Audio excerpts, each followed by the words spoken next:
We know how jumpy that can be at times.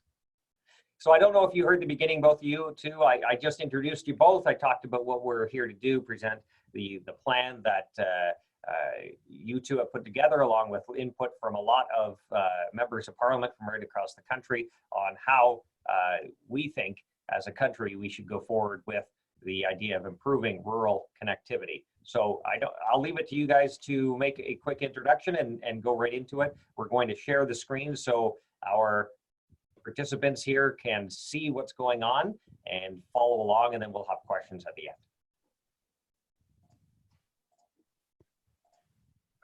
So Michelle, if you want to start, or Jeremy, who I'll let you. Great. Well, I'm happy to start, and I'm also happy to let you know that I've been having internet connectivity issues all day myself, Jamie. So it's a timely conversation, and I just asked Jeremy if something does happen to my connection, if he would just be there to help me out. So this is an issue that affects every Canadian, the issue of access to internet. And the way that we're choosing to define access is affordable, reliable connectivity to the levels of standards that have been outlined by the CRTC. This is an issue that every MP across the country hears about, but we particularly hear about it in rural Canada, and we know that it greatly affects the rural-urban divide. This is an access. This is a barrier to equality of opportunity issue, and it's also a productivity issue as well too. I feel like if we are not addressing this issue in a very short period of time, a significant number of Canadians are going to be left out of the economy as our economy is changing and is more and more reliant on technologies that utilize high-speed data. So our caucus undertook a consultation process.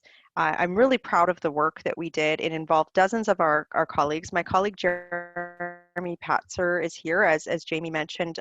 He's my colleague that sits with me on the industry committee. Jamie was also involved in this initiative, has done a lot of hard work in advocating for this issue. And after a lot of consultation within our communities, we put forward a plan, which you can see here, and you can read at your own leisure if you haven't had the opportunity to do that, advocating to the federal government for a rethink on how we are addressing the issue of rural connectivity. Governments of all political stripe have attempted to address this issue, but we believe that there are structural reforms that are needed in order to see that level of connectivity happen not by 2030 as the current Liberal government's goals are, but we would actually hope by the end of next year. And I know that that's an ambitious target, but when you think about the fact that our country was able to, over 100 years ago, build a railway across the country through the Rocky Mountains, surely we can figure this out. I do think it's just a matter of political will at this point. So maybe what I'll do, and Jeremy, I just invite you to jump in at any point in time here with extra comments as well. We'll just run through some of the top recommendations that our report goes through. And also this is a consultation document. What Jamie is doing tonight is we're soliciting feedback from you, regardless of political stripe. How should we proceed to ensure that this essential service is provided to every Canadian in a short period of time? So if we go on to the next slide. So I've gone through this. Essentially, the Connect Canada initiative is this report that we've done, and what we want to do is have a set of concrete recommendations for the government to adopt in order for every Canadian to have affordable, reliable access to the internet. And we're putting a really, tough goal on that by the end of next year. To the next slide. So we launched this consultation process. We would like your feedback as soon as possible, and we're hoping to, before the summer, have a final recommendation document produced to the public. So just some additional context. The CRTC designated broadband as an essential service in 2015. That is a assertion that my caucus colleagues certainly support, and they didn't just say it would, like, they didn't just put a vague target for that. They said that they wanted to see a minimum a 50 megabytes per second download and 10 megabytes per second upload speed. And we know for a fact, Jeremy spent over 10 years in telecommunications prior to entering politics, that there's not a lot of Canadians in rural areas that actually see that type of service consistently. In Yeah, fact, over that's 60%. Go ahead, Oh, Jeremy. yeah, no, I was going to elaborate on that just a little bit. Yeah, in my time all across the great province of Saskatchewan, I don't think I saw a single rural community that had access to this rate that we're talking about here. So it definitely puts need to the urgency that we face with getting this done. And that's why I appreciate that we've come up with this target of 2021 as opposed to 2030. Yeah, and I mean, just to build on what Jeremy, you're saying, when I think this target, the 2030 target was actually set 2 years ago. So that's a 12-year period to get basic access that I believe when we're looking at 2030, it'll be kind of like dial-up Yeah. in terms of what we would use for context now. 12 years ago, Facebook wasn't really even a thing. So when you think about how quickly our economy is evolving, it's just unreasonable and untenable to suggest that 2030 is an acceptable timeline for this. We know in the past attempts to address this issue have been fraught with problems. The Auditor General itself found that the Connect to Innovate program displaced private sector money and failed to reach the communities that need it the most. So while investment is important and is going to be a key component of any strategy, it's not the be-all and end-all. We need a framework in which investment actually delivers results. So to the next slide.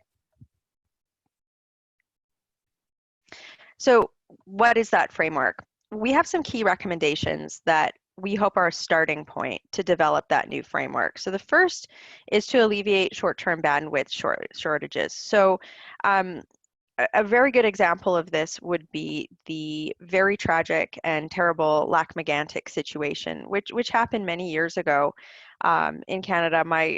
One of our colleagues from Quebec raised this as a perfect example where there is technology that can be mobilized into communities in situations of emergency in order to ensure that services aren't disrupted. And those, of course, are cell on wheels technology.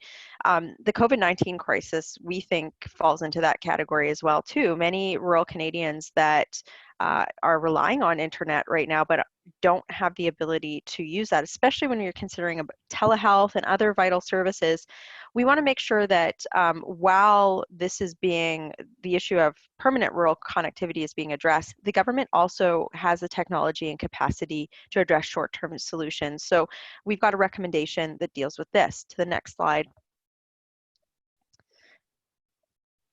Develop a Canadian broadband strategy.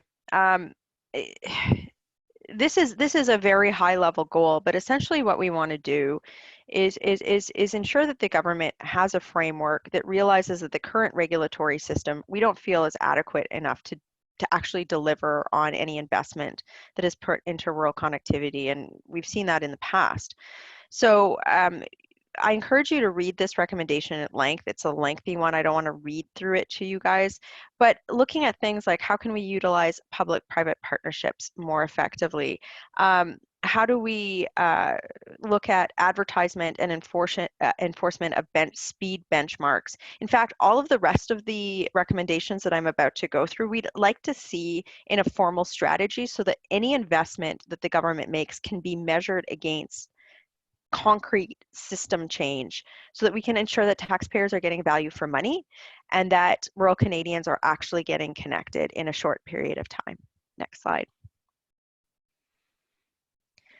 Local Connectivity Infrastructure Fund. This was brought up by one of my colleagues in Manitoba. Infrastructure in rural Canada remains a barrier to better internet access. To incentivize rural infrastructure, the government could allow individuals to voluntarily contribute to a local connectivity infrastructure fund in exchange for a tax credit, and the government could also potentially match the contributions. All contributions would stay in the region, which would be a combination of municipalities. So this recommendation is really looking at innovative ways to source funding for rural broadband infrastructure where there is a demand that might not be met by one of the incumbents that exist and play in the oligopoly structure that we have for telecommunications in Canada. Next slide. Recommendation 4 is to stop big telecoms from profiting off of small business government funds. I believe this also came out from a colleague in Manitoba. There's a growing concern with small ISPs, internet service providers, who have been recipients of government connectivity funds and sell their business to large telecoms profiting from such funds. Additionally, there's concerns that when a small company is bought out, the buyer shuts down a piece or a service or a piece of infrastructure they have bought as they deem it unprofitable. And again, this is to ensure that there is actually there's a competitive structure in Canadian telecommunication services, and that Canadians are getting value for tax dollars. We have several options on how this could work in the recommendation, and we welcome feedback on it. Next slide. Recommendation 5, accurate reporting, transparency with Canadians, and accountability. This is just such a big one. It's one of the complaints, Jeremy, I don't know about you, I hear about it in my constituency all the time. Do you maybe want to speak a little bit to some of the reporting and transparency requirements? Because I know that this is something that's near and dear to your heart. Yeah, for sure. And one of the main reasons why I wanted to bring this up too is there's been a lot of reporting mechanisms out there that would tell the consumer that, oh, you're in a spot where you get, and I'll use 50 and 10 for simplicity, where you get 50 and 10.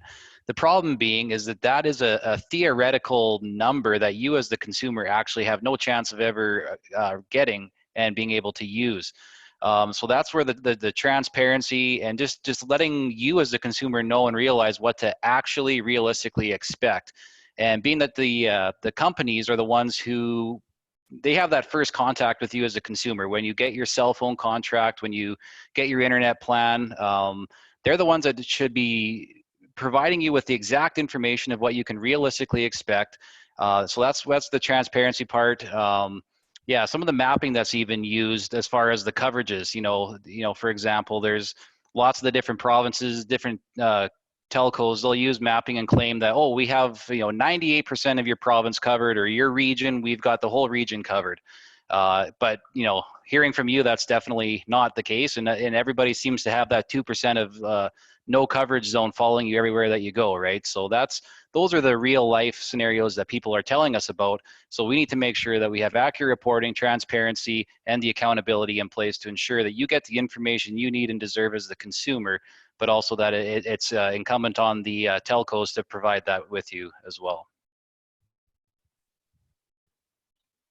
And Jeremy, that might be a nice bridge into the next recommendation on the next slide, number 6, simple consumer contracts. This is an issue that goes across the rural and urban divide. Do you want to speak a little bit about this and some of the recommendations that we've made with regard to this particular issue? Yeah, for sure. And again, one of the big things, again, that first point of contact is the telco, right? So for example, when you go into get your cell phone set up, you're trying to figure out, well, how much data should I get on my phone? They should be asking you simple questions. Well, what do you stream? Well, what kind of applications are you running, right? So that should help guide the type of contract or the type of setup that you have. But then it should also lay out quite straightforward in your contract what's going to happen when you hit that data cap, what's going to happen as far as your speed reduction, as far as the cost of it all. It seems to take a lot of digging to get that information. That should all be right up front, so that way you know exactly what you get. And right within the document that we've provided, one of the goals is to provide consumers with accurate, descriptive, and non-biased information so they can make smart choices when signing up for internet services that reflect their personal household needs.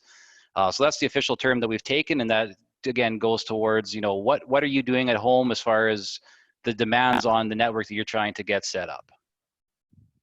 Exactly. And, I think you touched on an issue that is particularly acute in rural areas, which is the issue of throttling, right? So you think you've signed up for an unlimited data plan, but actually what you've signed up for is unlimited data at a certain speed up to a certain data transfer at which it's throttled. And, people that are working from home or that are utilizing the internet either for telehealth or for education or for their farm or small business, business can't afford to have that happen. So we wanted to make sure that clear, practical consumer contract actually is a legal requirement, so that there's no hidden trap doors for consumers and for businesses as we're going forward.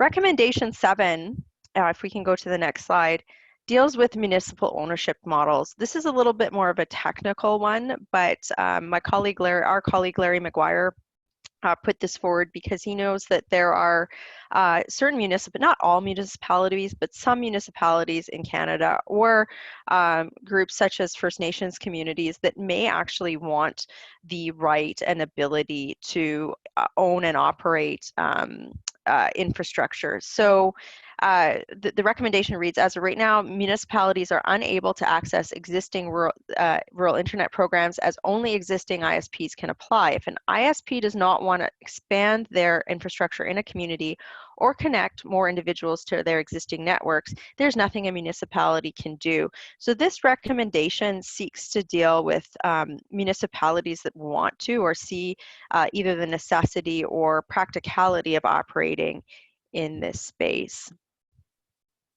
Recommendation 8, and we're halfway there. I'll try and blast through this, Jamie, I promise. Changes to spectrum auctioning. We, as a caucus, feel that the spectrum auction process is a big determinant to getting rural access. The issue of hoarding is something that we would like to see put an end to.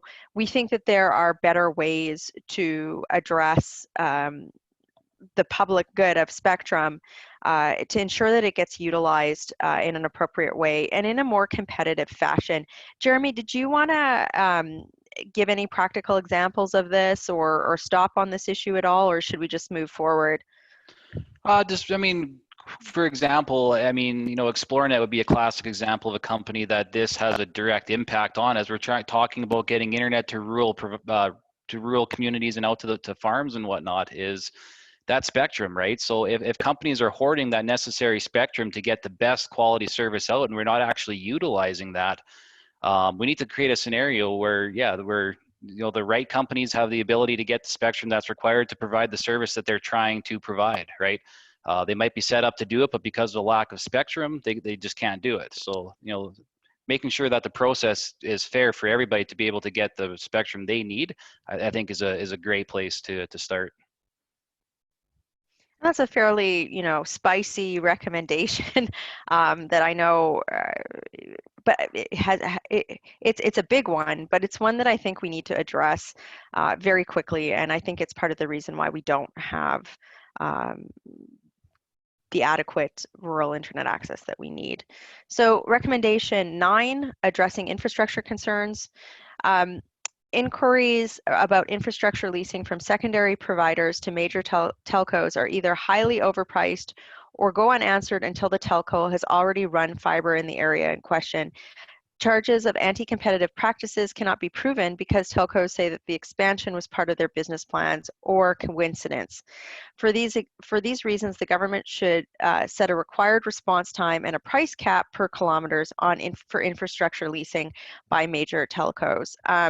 So passive access to passive infrastructure is often a barrier for ISPs, and it's certainly an issue for rural access, and we'd like to see that changed. Recommendation 10, industry-specific relief in light of COVID-19. We've heard concerns from many ISPs in light of the COVID-19 pandemic and their ability to weather the storm. Small ISPs don't necessarily qualify for federal loan provisions because of the scope of the service increases for customers working from home. We also have heard from some smaller ISPs that rely on wholesale rates for certain service provisions, that because the increase is so dramatically, the usage has so dramatically increased during COVID-19 that there's concerns about their viability. And what we don't want to see is a less competitive environment after COVID-19 while we're undergoing a significant shift in how the economy is working and utilizing internet services because of an outdated regulatory framework. So we do feel that this is probably something the government needs to look at in short order. Recommendation 11, extension of CRTC deadlines. Again, this is a sort of a technical one that is dealing with the COVID-19 crisis. Recommendation 12, protecting consumers and competition against predatory regional pricing. Yeah, this is a big one. So the text that we've written here, when regional price wars happen in which a big telco will deliberately undercut the other regional carriers to try and eliminate the competition, consumers in another region of the country should be able to have their rates be lowered to the same rate available in the region being undercut. If not, the telco should keep their rates consistent with their prices across the country. If they are able to offer a rate considerably lower in Saskatchewan to try and undercut the local provider, then as a customer in Muskoka, one should be able to get the same price. Jeremy, did you want to jump in at all on this one? Because I'm sure you've got some feedback or opinions on it. Yeah, for sure. And you know, I mean, there was now this was a few years back, but there was a case in point where providers in Ontario, specifically a person living in Toronto, was paying about $140 for a plan. The same plan here in Saskatchewan was about $80. So as a consumer in Toronto, I'm looking at that thinking, well, if they can offer that same plan for 80 there, why can't I get the same plan here for that, right? So it's about protecting the consumer. And I mean, if the company can stomach pricing it like that elsewhere, that should apply across the board. And so into the next recommendation, number 13, we're almost there. Incentivize rural internet build-outs through licensing. So often access to spectrum is a barrier to internet service providers who would like to offer networks in rural Canada. To address this, spectrum licenses could be revised to make benchmarks for offering rural connectivity at condition of use. The license could be redesigned to auctioned at lower rate in exchange for targets of investment, connected users, and speeds in rural broadbands. Companies that fail to meet targets could have spectrum clawed back. So, I mean, if I was going to put this into simple terms, it's use it or lose it under certain conditions. And we feel that spectrum is such and access to infrastructure funding is such a valuable asset, and it's such a public good at this point in time, that if those who have access to it aren't providing services in accordance with having the rights to use it, then they shouldn't be doing that, or they shouldn't have it. And again, that's a very sort of controversial new opinion to have, but it really makes sense, doesn't it?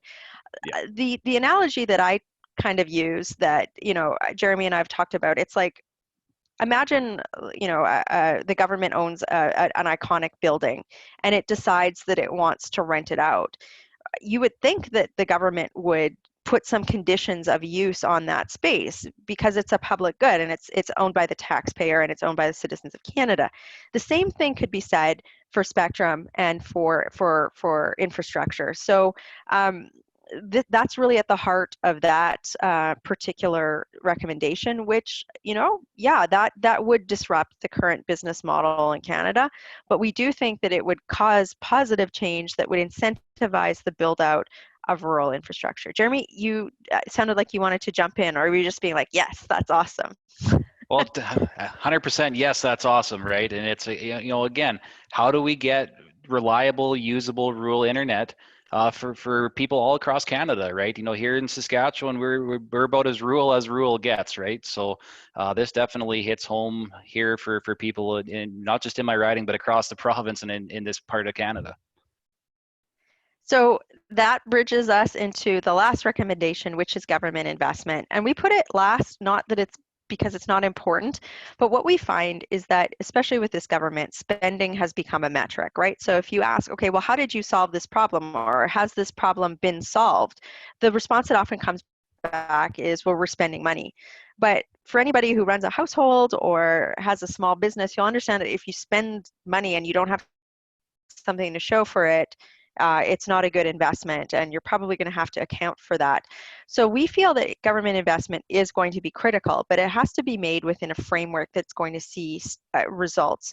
any sort of government investment needs to be done within a stage-gated, firm framework, as we said in recommendation number 2, within a broader strategy to ensure that we are actually delivering results. And if those who are engaging, if we're looking at P3 models, or if we're engaging with the big telcos or with smaller providers and partnering on this sort of stuff, and they're not delivering, then we need to not fund them. And again, I think that that's pretty reasonable when it comes to our responsibility as legislators, having a fiduciary responsibility in the proper management of tax funds. So I think this is the last slide, or the second last slide now. We're going into the conclusion. We need to do this. It needs to be done in a very short period of time, because if we don't, we're just going to start to see even more of a divide between rural and urban Canada, and frankly, between poor and rich Canada. Access to the internet shouldn't, it's a barrier to equality of opportunity if you don't have it, be it access to telehealth or access to productivity or just basic information. All of us have stories of friends or ourselves not being able to access these basic services and being left out of something, be it an opportunity or critical services, and that's not right. And I don't think as Canada we should continue to accept the rhetoric that, oh well, we're a big country and we just can't do this, because the technology is out there. I think what we need to do is put all dogma aside, put the talking points aside from any political party or from the big telcos, and just say, let's get this right. And that is going to require some major change. And my computer screen is flickering on and off. I don't know if you guys can still hear me, but I will stop talking. I think it's a sign. Well, thank you very much, Michelle and Jeremy. Appreciate the presentation. We're going to open it up for questions very soon. So again, if you do have a question, just hit the raise your hand button. I'm also going to call on Lisa Severinson. She's from the Eastern Ontario Regional Network. She's just going to give us a quick update as to what they are doing in Eastern Ontario. So for those that are just joining us, EORN, as it's called, is made up of municipalities all across Eastern Ontario. It's working with the provincial and federal government to start addressing some of the gaps in internet and cellular connectivity. So she's just going to give us a quick update, because a number of the questions that have been submitted here might be answered by Lisa very quickly, just on what's going on in our area. So I might give her a few minutes just to quickly update us, then I'll put Jeremy and Michelle back on, and we'll get to some questions if that works for you. Okay, good evening, Lisa. Hi, Jamie, how are you?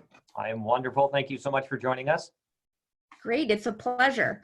So if I may, I would like to update everyone in your region about the Cell Gap project and its status. So as many have seen in the newspapers last May and July, we received the nod from both the provincial and federal governments to go ahead with a Cell Gap project. We know that there are huge gaps in Eastern Ontario with the cellular network. In many areas of Eastern Ontario, there's zero cell coverage at all, which in today's times is absolutely unacceptable. So we worked for 4 years trying to get funding for this project, and it came through last year. What some folks may not understand is once that funding announcement has been made, we have to work with both the federal and provincial governments to negotiate a contract so those monies can flow. So from July on to until May the 6th, we've worked on a contract with the provincial government. The provincial government and the federal government have a contract between themselves. And we signed that contract on May 6th. We were able to issue the request for proposal for filling in those coverage and capacity gaps in the cellular network. It was issued on April the 20th. It's in the marketplace for approximately 4 months. Eastern Ontario is a large area. It's the same size as Nova Scotia. And so the technical plans will be quite detailed. That closes August 14th. And then we will need to evaluate the submissions that we receive.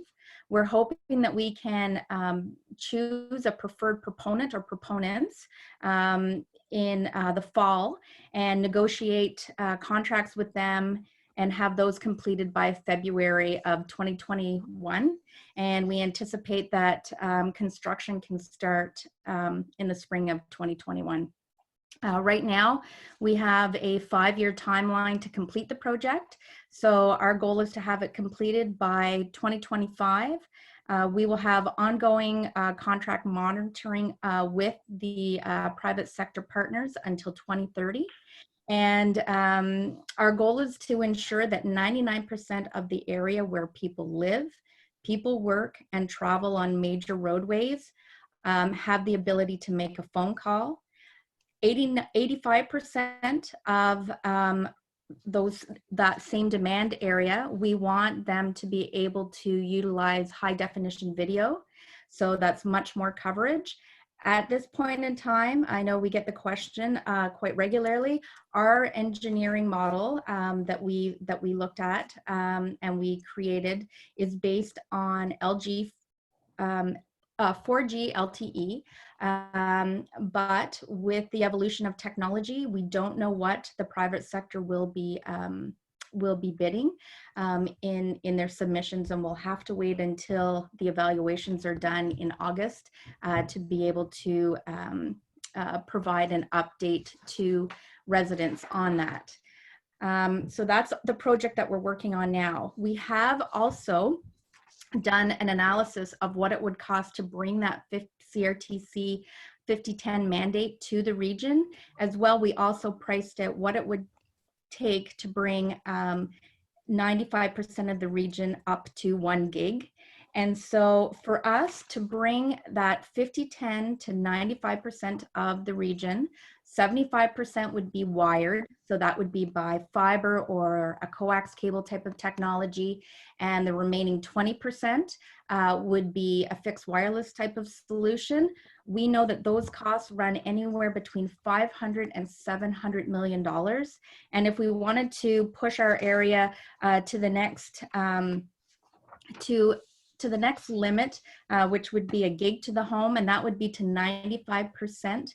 That would be a wired solution to 95% of the homes, businesses in Eastern Ontario. It would cost anywhere between $1.2 and $1.6 billion. So those are huge numbers, but we do have a plan. We are actually speaking to MPs tonight on a separate call and sharing some of that information with them on how to improve the fixed broadband that people have to their homes and businesses.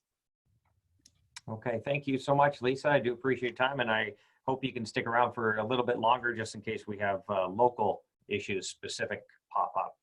For those of you who are calling in, because I just noticed there are quite a few, if you have a question, you can press *9 on your phone, and that will alert us that you do have a question, and we'll get you on to ask. So again, that's *9, and if you have a question that you would like to ask and you're on the Zoom call, you can hit the raise your hand feature.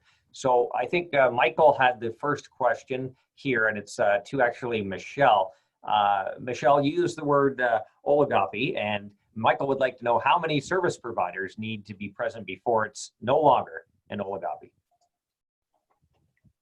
Sure. Well, in economics, an oligopoly is it's a state of limited competition, and it's one where the players typically engage in a coordination of practices which reduce competition in order to lead to higher prices for consumers. So I will leave it to the listeners of this call to determine, based on their experience, whether or not they think Canada exists in an oligopoly situation for telecommunication services. Okay, perfect. We have one submitted to by Zachary. Zachary would like to know, some members of our country still rely on turbo sticks to connect to the internet as there is no infrastructure in place where they live. How does this plan to connect Canada's more remote areas apply?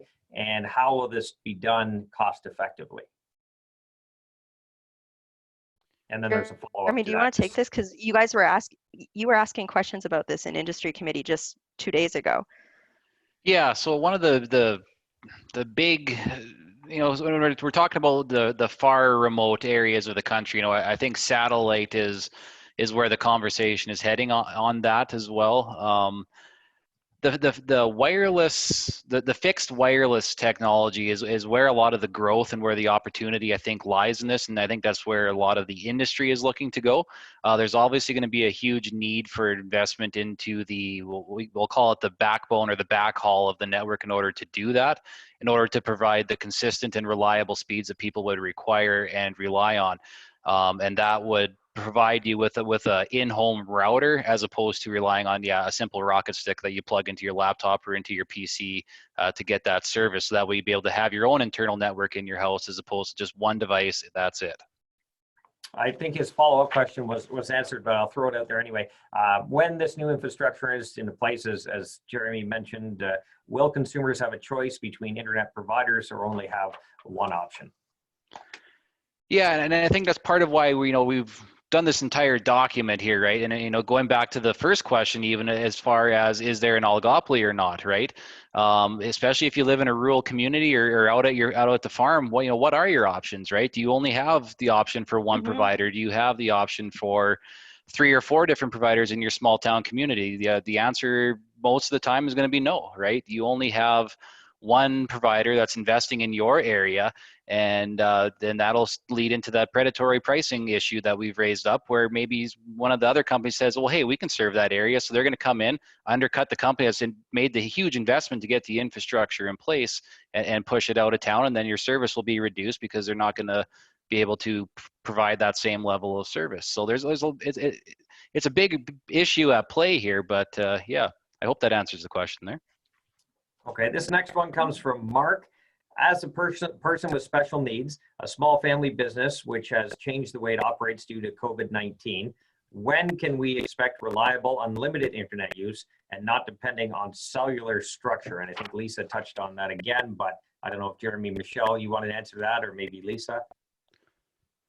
I'll take first crack at it if that's okay. Yeah, go ahead. Now, seeing how we're talking about unlimited internet and not cellular base is what you're referencing, I believe, in the question. So you're looking for a wired, unlimited solution. I think it's absolutely ridiculous right now that wired internet solutions that exist have a data cap on it. That shouldn't happen, right? And, some of the companies are providing temporary reprieve during COVID. But that's ridiculous. You have a fixed wired connection at home, because at home, of all places, you need to have that reliable internet, because that's where you, especially as a person who is, forced to work at home because of your current situation that you are in, you deserve to have unlimited data. You shouldn't have to be, just purely because of the fact you have to work at home because of your situation, be discriminated against by this practice. Okay, perfect. This next one comes from Arlene. They're cottagers in Halliburton Highlands. They've noticed that they're on their Facebook group. They have many cottagers airing their frustrations of not being able to connect to Bell phone lines to get internet as capacity has been exceeded. So what options are available to reach the major providers to help with this problem? Again, this is, I think, why we've got recommendations in this report for transparency on access, what you're actually paying for, how to connect, and in situations where you're not getting the service that you're needed, that you need, that it's very clear on how to address that situation. I mean, I'm not going to comment on the helplines that may or may not exist for any of the specific companies, but just with regard to the policy, we do think that there should be greater transparency in contract language, or simplicity in contract language, as well as in understanding what you're paying for. Okay, we have a question here from Anonymous. My download speed is 0.8 megabytes per second. Upload is 0.11. It looks that way. I can't see that far. That person is a graphic and web designer and deals with small and large files. There are many times that the files just time out and will not upload. This person also has to go to the library to do their work. This person has different ISP providers and was actually quite good Monday to Friday, 9 to 5. But other than that, they were offline more often than online, and too many people on at the same time, reduced capacity. Obviously, it's a piece of the pie during off business hours. So they had to stay with one of the major suppliers, Bell, which they're not happy with because they're paying too much for bandwidth they're not able to get, and they don't get less or don't have any internet time at all. So that's, I guess that's a common theme we're hearing all across rural areas, especially with limited competition. But I'll let you two take it from there, or I can let Lisa jump in. Sure. I talk all the time, so I'm happy to let others jump in. Jeremy or Lisa, did you want to answer that? Kind of, it's more of a local one. Well, yeah, I'll just maybe comment quick, and then if Lisa wants to after, again, going back to the contract situation, right, where as a consumer, if you signed up for a contract that's providing you, it's supposed to provide you with 10 megabits download and say 2 megabits upload, 1 megabit upload, you should know what to realistically expect from that service, right? And if you can't expect what you signed up for, then obviously there's a violation of the contract, I would say, on the other end of it. So, what do we do about that, right? So there needs to be that's again, the transparency and the simple contracts, and there needs to be measures in place to ensure that you actually get a usable signal out of that. And some companies have a throttle policy where, it's peak time. So that way they throttle everybody back. So that way nobody can overwhelm the network. Well, if nobody can even use the network, what's the point of even having it in the first place? Okay.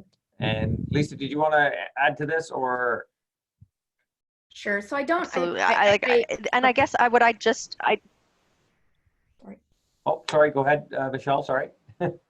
No, Lisa, go ahead, Okay. and then I'll Lisa, maybe just give some concluding remarks.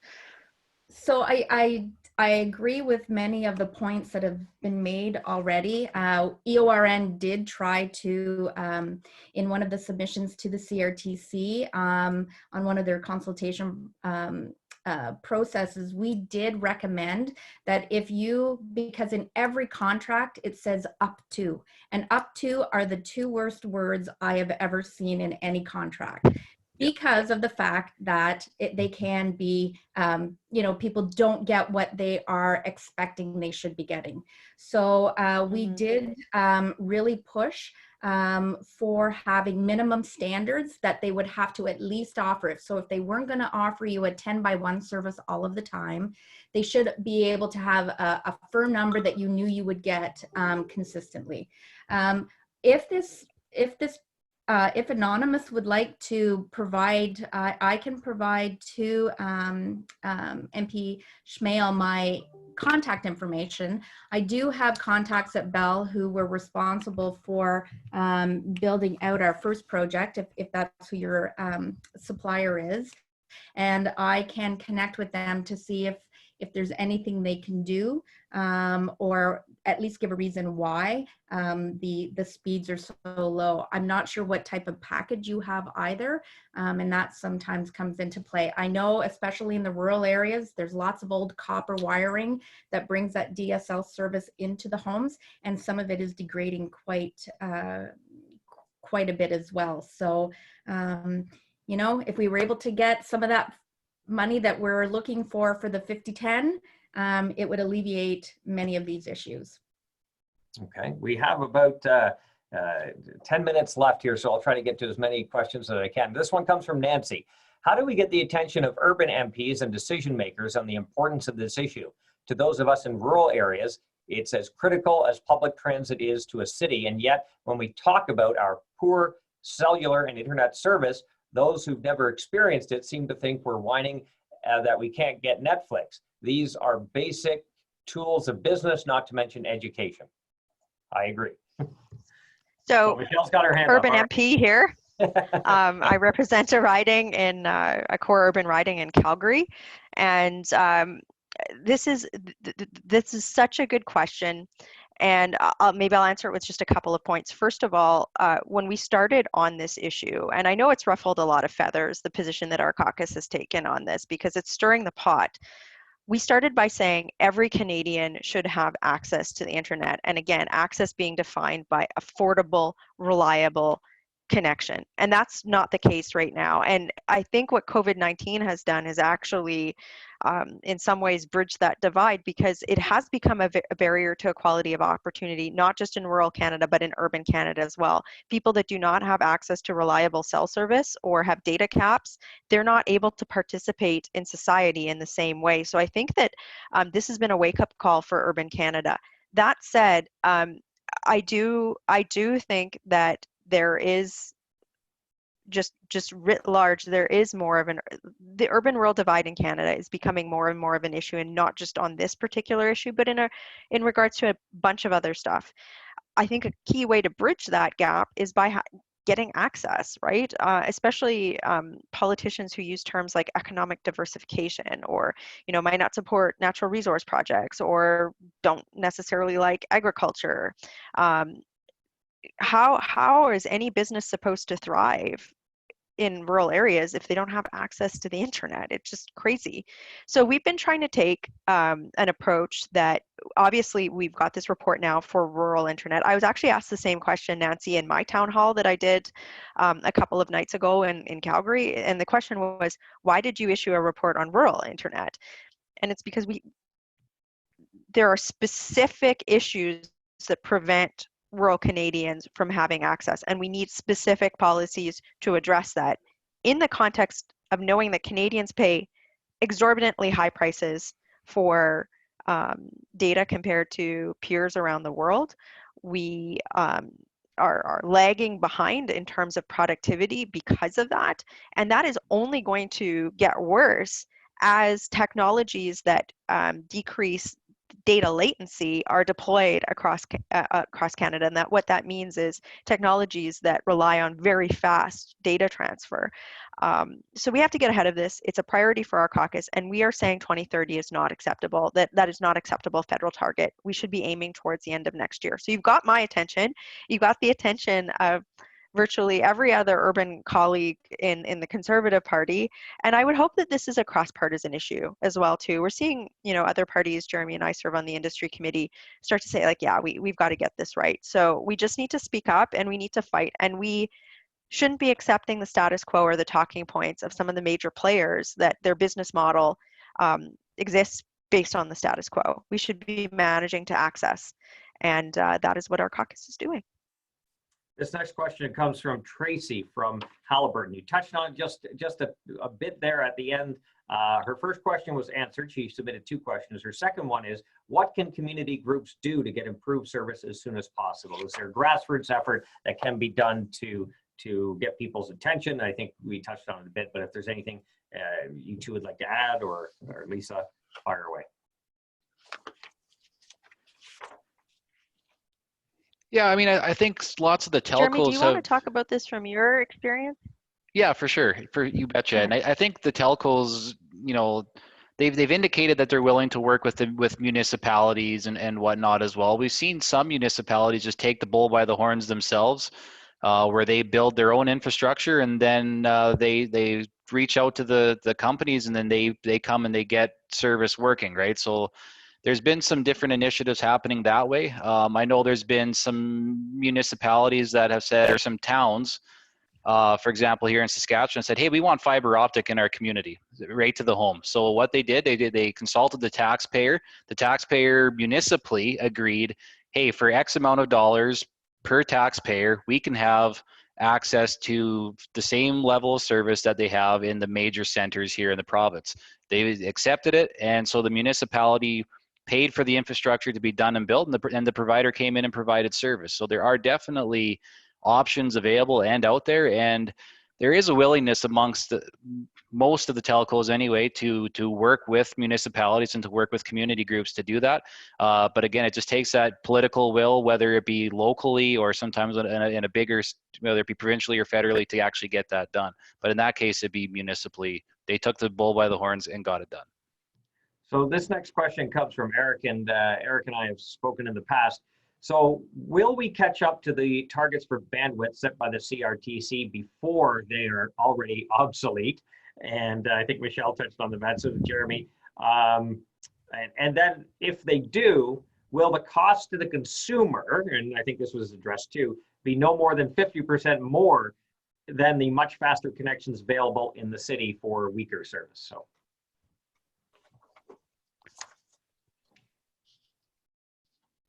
I mean, this is why we've said 2030 is not an acceptable target. That's just bananas. Like, come on, in what universe is 2030 acceptable? It's just, Great. it's laughable. And so that's a great analogy. Like, this is why I said shooting for the current CRTC standards to have access in 2030 is like us saying, oh, we should have dial-up. No, that's great. It's just not in the right universe, and that's like just agreed. That's why we're putting political pressure on the government to really rethink their target and to see this as a nation building project. Okay, we probably have time for one or two more. We have one from Riaz. So we know that in some cases coverage maps are not accurate. This might be more for Lisa. Is there a plan to modify the maps for the current round of CRTC funding to make more communities eligible for funding? So, okay. Can you hear me? Yep, you're on. Okay, sorry about that. So we do know we have raised the issue of mapping with ISED and Minister Monsef herself. And I think there is recognition that the current or the soon to be not current mapping system doesn't work. How EORN, so we represent all of the municipalities in Eastern Ontario minus the City of Ottawa. So that's who we work for. So when we did our mapping and our analysis, what we used, we actually had to purchase impact data. So as long as you're paying property tax, we know the type of dwelling, we know if it's a business, seasonal dwelling, if it's a residential dwelling, if it's an apartment building, we have all of that data, and that's how we created our mapping and our demand for demand this time. We have shared that with both the provincial and federal governments, and we're quite encouraged that they will be looking at a different model. And I just have some numbers for you. The CAO is on from Haliburton, and we know that for Haliburton County itself, to bring them up to that 50-10, if the county wanted to pay for it themselves, it would cost them $65 million to hit that 50-10 CRTC mandate. And for them, $180,000 is a 1% tax increase. So without federal and provincial funding assistance, there's no way that municipalities as a whole could bring, they just couldn't be able to afford $65 million. So I think continued funding is a necessity to make this a reality. Perfect. I think just one more quickly, and then we will end it because I know you two have to go. This is more of a comment. This is from Campbell about internet being an essential service. Talking about the cost, Campbell's worried that low income either seniors or residents aren't able to afford what little internet is available in some rural areas. And at what point will we build investments that will be, I guess, able to be accessible to all regardless of income level? I think that's what we should be shooting to. Very frankly, if we are going to put a lot of taxpayer dollars into achieving this objective, which I think we support government investment in this, it has to be done in the right framework so that we're actually getting service. And that's why, we put that investment at the back end of our recommendations, because we're acknowledging that it's important. But it has to be done such that we're actually getting the access. And you're just so, like, this is to my heart, that nobody should not have access to this. It's like not having air at this point in time. We could have a whole conversation about the acceptability, the unacceptability about many people in Canada on First Nation reserves not having access to drinking water. How does that happen in Canada? We're becoming very close as technology becomes more and more ubiquitous, it just, to not have access means you don't have access to learn. You don't have access to health services. You don't have access to start a business. You don't have access to education. You don't have access to participate in the democratic process. And those are all things that there is a role for government in. I firmly believe that. I just don't think that government, I don't know, I think government has had some success over time, but doing the same thing is not going to achieve success, and 2030 is not acceptable. So, for someone like Lisa, thank you so much for making the time tonight to, just give us such a technical background on your specific area. We want to partner with people like Lisa. The federal government should be letting people like Lisa run and get her done, and making sure that we don't have those barriers to equality of opportunity. And Jamie, I know we've got to close off here. While your constituents are listening, you've just been a huge champion on this issue, and I really want to thank you on behalf of our colleagues for you putting this issue into plain language and getting the attention of urban MPs. So thank you for being a fighter on this. Thank you very much. Yeah, it's been definitely a priority #1 of mine since I was first elected. I appreciate your leadership and Jeremy's and others within the team who are continually pushing this. And Jeremy, before I just kind of give the contact information for anyone that has a follow-up question, did you have any parting words? Yeah, I mean, again, this is a big issue, just kind of building on what Michelle was just saying, how do we have a situation where people want to live and want to stay in rural Canada, right? One of the things that people are, when they're looking to move to a community, they're looking at the services that are available to them. And more people are wondering, well, how do I connect to the internet here? What do I have available? Can I actually start my business here? I want to raise my family here, but can my business work here? And without internet, without reliable internet, how do you do that? Absolutely. Well said. Absolutely. And Lisa, we're going to put up your contact information because we noticed there were a few questions that were very technical in nature. So we're going to throw up your email address, and thank you very much for your offer to answer that.